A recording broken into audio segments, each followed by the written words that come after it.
नमस्कार, नमो नारायण भक्तों, स्वागत है आप सभी का।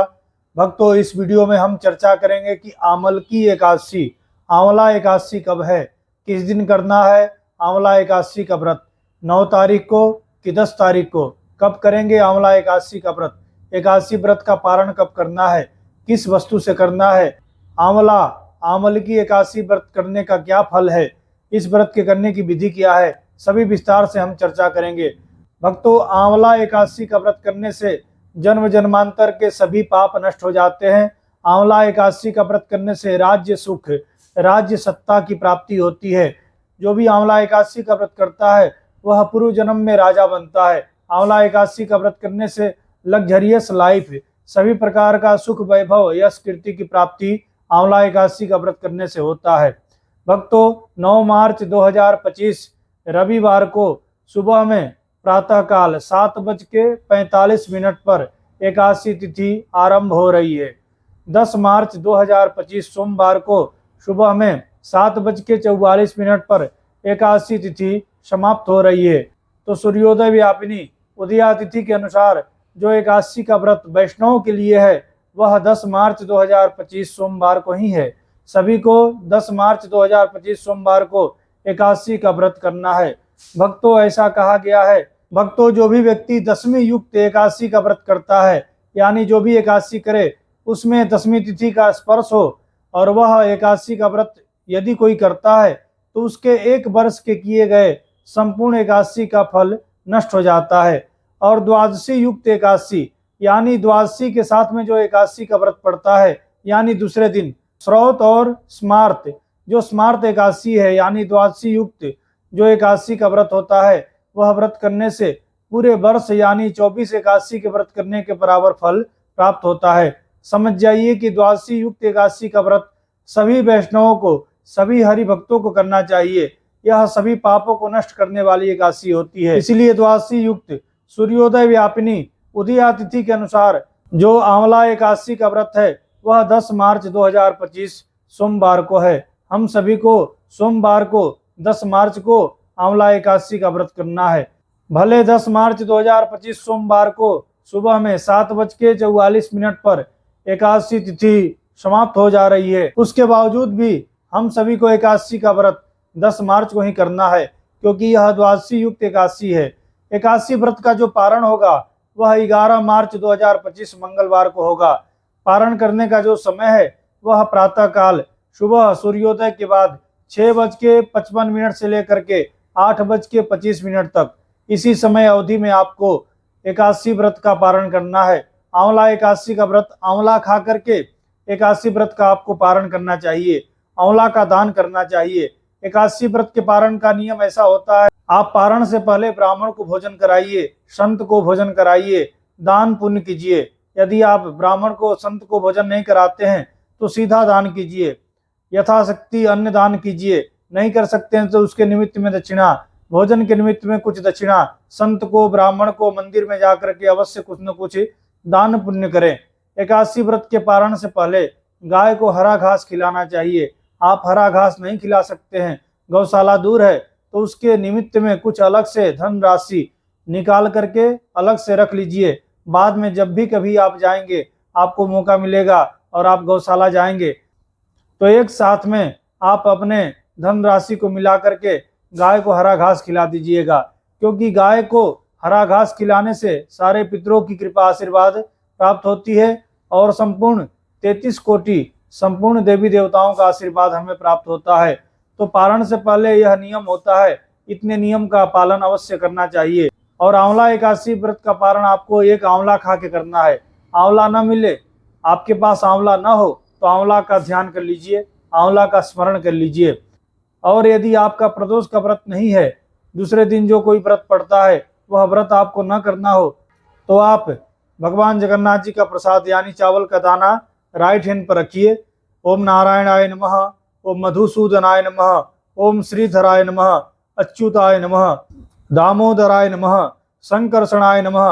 भगवान के यथाशक्ति नाम है, इसमें आपको जो आता है वह नाम बोलते हुए चावल के दाना मुख में डाल लीजिए। भगवान से प्रार्थना कीजिए कि हे भगवान, हम जो आंवला एकादशी का व्रत किए थे, यह एकादशी व्रत का पारण हम चावल खा के कर रहे हैं। ऐसा भगवान से प्रार्थना कर लीजिए। दूसरे विधि से भी एकादशी व्रत का पारण किया जाता है।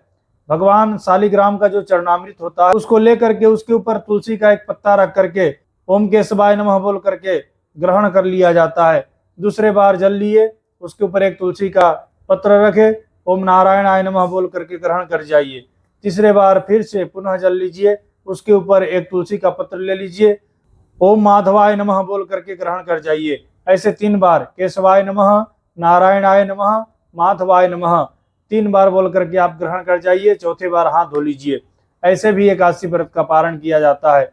भक्तों, आमलकी एकादशी का व्रत करने से संपूर्ण पाप नष्ट होते हैं, राज्य सत्ता, राज्य सुख की प्राप्ति होती है, यानी जो राजा महाराजा मंत्री इत्यादि का पद प्राप्त होता है और सभी प्रकार का सुख वैभव की प्राप्ति होती है। विष्णु एकादशी गीता तुलसी विप्रधे नवः, अशारे दुर्ग संसारे षटपदी मुक्तिदायिनी। कहते हैं कि विष्णु भगवान की पूजा, एकादशी का व्रत, गीता जी का पाठ, तुलसी की सेवा, तुलसी की पूजा, ब्राह्मणों की सेवा, ब्राह्मणों का सम्मान, ब्राह्मणों का पूजा, अंत में कहा है गौदान, गाय माता की सेवा, गाय माता की रक्षा। यह जो 6 कार्य हैं, यह असार संसार दुर्गम दुस्तर, ये संसार सागर से हमारी मुक्ति करा देते हैं। हम मुक्त हो जाते हैं, भगवान के परम धाम को प्राप्त होते हैं। असारे खलु संसारे, ये संसार को असार कहा है और कहते हैं दुखालयम शाश्वतम। भागवत जी में सुखदेव जी महाराज कहते हैं कि यह जो संसार है दुखों का घर है, दुखों का आलय है, इसलिए संसार में कभी भी सुख की कल्पना नहीं करना चाहिए। भक्तों, आंवला एकादशी व्रत का विधि क्या है? भक्तों, आंवला एकादशी के दिन आंवला के वृक्ष के नीचे बैठ करके आंवला का पूजन किया जाता है। आंवला का जो पंचांग है, जड़, तना, पत्ता, फल, पुष्प इत्यादि 5 में से कुछ भी मिल जावे, आप उसका स्पर्श कीजिए, उसका पूजन कीजिए, आंवला का दान कीजिए। आंवला एकादशी के दिन आंवला खाया भी जाता है। आंवला का सेवन कीजिए, आंवला जल में डाल करके स्नान कीजिए। इस प्रकार से आंवला का उस दिन सदुपयोग किया जाता है, आंवला का पूजन किया जाता है आंवला एकादशी के दिन। आंवला एकादशी के दूसरे दिन, पारण के दिन भी आपको आंवला अगर मिल जावे तो आंवला का दान करना चाहिए। आंवला खाना भी चाहिए, पारण के दिन भी आपको आंवला खाना चाहिए। भक्तों, ऐसा कहा जाता है कि फाल्गुन मास के शुक्ल पक्ष की आंवला एकादशी, आमलकी एकादशी का व्रत एक राजा के राज्य में चल रहा था। राजा के सभी नागरिक, सभी लोग उस दिन व्रत रखे थे, आंवला एकादशी का व्रत विधि पूजा कर रहे थे। तभी एक भूखा प्यासा बाघ राजा के राज्य में प्रवेश करता है। राजा के राज्य में वह बाघ को कुछ भी खाने पीने को नहीं मिला। दिन भर वह बाघ भूखा प्यासा रहा। रात्रि हुआ, राजा के संपूर्ण नगर के लोग रात्रि जागरण कर रहे थे। राजा के सभी परिकर रात्रि जागरण कर रहे थे, कीर्तन कर रहे थे, भगवान का नाम जप कर रहे थे। बाघ भी बैठा बैठा रात्रि जागरण कर लिया। धोखे से बाघ ने पहले तो आंवला एकादशी का व्रत किया और रात्रि में आंवला एकादशी व्रत का जागरण भी कर लिया। धोखे से ही आंवला एकादशी का व्रत करने से और रात्रि जागरण करने से जो बाघ था उसका पुण्य का उदय हुआ। थोड़े समय के बाद बाघ का शरीर छूट जाता है। दूसरे जन्म में वह बाघ एक बहुत बड़े राज्य के अधिकारी बनता है, राज्य सत्ता पर बैठता है। तो समझिए, यह आंवला एकादशी का व्रत अगर कोई भी करता है जाने या अनजाने में, तो उसे राज्य सत्ता, राज्य सुख की प्राप्ति होती है। भक्तों, हमारे धर्म ग्रंथों एवं पुराण में कहा गया है कि सत्संगति की बहुत विशेष महिमा है। चाहे आप थोड़े समय भी अच्छे संग कर लेवें, सत्संग कर लेवें, तो आपका जीवन सुधर जाता है और आपका जन्म भी सफल हो जाता है। इसीलिए गोस्वामी तुलसीदास जी लिखते हैं, एक घड़ी आधी घड़ी आधी में पुनियाद, तुलसी संगत संत की कटे कोटि अपराध। एक घड़ी अथवा आधी घड़ी, आधी भी नहीं कर सकते हैं तो कुछ क्षण के लिए भी आप यदि संत का संग कर लेते हैं, किसी भक्ति भाव वाले परम भागवत यानी परम वैष्णव का संग कर लेते हैं, तो आपका जीवन और मरण सफल हो जाता है। जैसे बाघ का जीवन और मरण सफल हो गया और बाघ के शरीर से वह बहुत बड़े राज्य के सिंहासन पर बैठा राजा बना। तो भक्तों, यह आंवला एकादशी व्रत की महिमा है। आंवला का पूजन करना चाहिए, आंवला का सेवन करना चाहिए और आमल की एकादशी का व्रत कथा अवश्य सुनना चाहिए। हम इसी चैनल पर आंवला एकादशी व्रत कथा का वीडियो अपलोड करेंगे, आप लोग वह वीडियो अवश्य देख लीजिएगा और आप लोग आंवला एकादशी का व्रत अवश्य कीजिएगा। एकादशी व्रत के नियम है कि 10वीं से ही आपको एकादशी व्रत के कुछ नियम का पालन करना चाहिए, जैसे दूसरे के घर का अन्न नहीं खाना चाहिए, पराया अन्न से बचना चाहिए, मैथुन ब्रह्मचर्य व्रत का पालन करना चाहिए, एकादशी के दिन झूठ नहीं बोलना चाहिए, झगड़ा नहीं करना चाहिए, वाद विवाद नहीं करना चाहिए। 10वीं के दिन एक टाइम ही भोजन किया जाता है, फिर एकादशी का व्रत पूरे दिन रखा जाता है। उसके बाद द्वादशी के दिन आपको व्रत का पालन करना चाहिए, फिर भोजन करना चाहिए। भोजन में चावल अवश्य खाना चाहिए और द्वादशी के शाम को भी आपको भोजन नहीं करना चाहिए।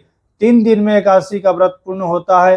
भक्तों, इस नियम पूर्वक जो भी एकादशी का व्रत करता है उसके संपूर्ण पाप जल करके राख हो जाते हैं। और एकादशी व्रत करने वाला व्यक्ति कितना भी बड़ा पापी हो, कितना भी बड़े महान से महान पाप किया हो, तो भी उसे नरक में नहीं जाना पड़ता है, यानी उसकी सदगति हो जाती है, उसकी मुक्ति हो जाती है और वह व्यक्ति भगवान के परम धाम को प्राप्त होता है। भक्तों, यह आमल की एकादशी व्रत का वीडियो था। आप लोग को अच्छा लगा हो तो आप इसे लाइक अवश्य कीजिएगा।